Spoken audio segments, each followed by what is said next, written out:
ஹரஹர சங்கர ஜெய ஜெய சங்கர. ஒரு முனிவர் யாகம் பண்ணுறதுக்காக விலை மதிப்பிட முடியாத ஒரு கட்டையை ரொம்ப நாளாக பாதுகாத்து வச்சுட்டு இருந்தார். ஒரு நாள் அந்த பக்கமாக வந்த ஒரு மானோட கொம்பில் அந்த கட்டை மாட்டின்டுடுத்து. அந்த மான் அந்த கட்டையையும் இழுத்துட்டு காட்டுக்குள்ளே ஓடி போயிடுத்து. முனிவரால் அந்த மானை பிடிக்க முடியல. அந்த மானை பிடிச்சி எப்படியாவது அந்த கட்டையை மீட்டு தரணும்னு அப்போ காட்டில் வசிச்சுட்டு இருந்த பாண்டவர்கள் கிட்ட அந்த முனிவர் கேட்டார். யுதிஷ்டர் தன்னோட தம்பிகளான பீமன், அர்ஜுனன், நகுலன், சகாதேவன் 4 பேரையும் அந்த கட்டையை தேடி எடுத்துட்டு வர சொல்லி அனுப்பினார். அவ காட்டில் தேடாத இடமே இல்லை. எவ்வளவு தேடியும் அந்த மானை கண்டுபிடிக்க முடியல. தேடி தேடி 4 பேர் சோர்ந்து போயிட்டா.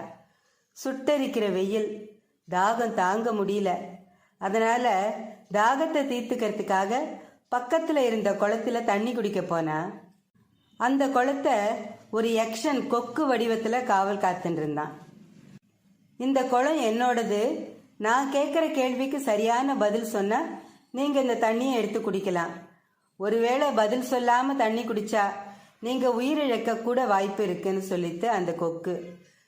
அந்த 4 பேரும் அந்த கொக்கோட வார்த்தைகளுக்கு முக்கியத்துவம் கொடுக்கல. அதை அலட்சியப்படுத்திட்டு அந்த குளத்திலிருந்து தண்ணி எடுத்து குடிச்சா.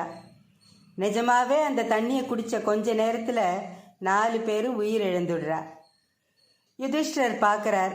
மானை தேடிண்டு போன தம்பிகள் இன்னும் வரலையேன்னு தம்பிகளை தேடிண்டு வரார். தம்பிகள்லாம் இறந்து கிடக்கிறத பார்த்துட்டு துக்கத்தில் அப்படியே மூர்ச்சையாய் விழுந்துடுறார்.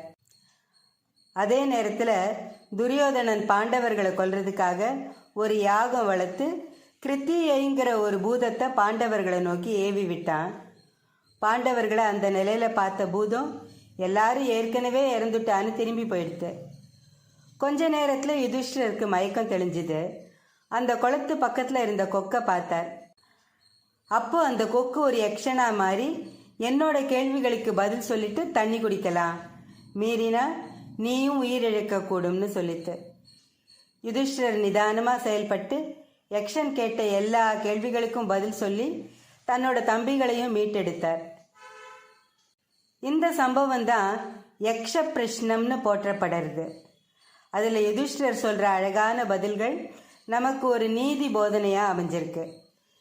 நமக்கு ஏன் இப்படி நடந்ததுன்னு பீமனும் மற்றவாளும் வருத்தத்தோடு பேசின்னு இருந்தா. ஆனால் இந்த கெட்ட சம்பவம் தான் அவளை அந்த பூதத்தோட கொடிய பிடியிலேருந்து காப்பாற்றியிருக்கு. இதை அந்த 4 பேரும் உணரலை. நம்ம வாழ்க்கையில் கூட நாம்ளே எதிர்பார்க்காத நேரத்தில் என்னென்னமோ வேதனையான சில அசம்பாவிதங்கள் நடந்துடுறது. அது உண்மையாகவே நம்மளை ரொம்ப ரொம்ப பாதிக்கலாம். ஆனால் ஒரு பெரிய துன்பங்கள்லேருந்து நம்மளை தப்பிக்க வைக்கிறதுக்காக கடவுள் அந்த சின்ன அசம்பாவிதத்தை கொடுத்துருக்கலாம். அதனால் நம்ம வாழ்க்கையில் எது நடந்தாலும் நன்மைக்கேன்னு எடுத்துக்கிற பக்குவத்தை நாம் தான் வளர்த்துக்கணும். நம்மளால் எதையும் மாற்ற முடியாது.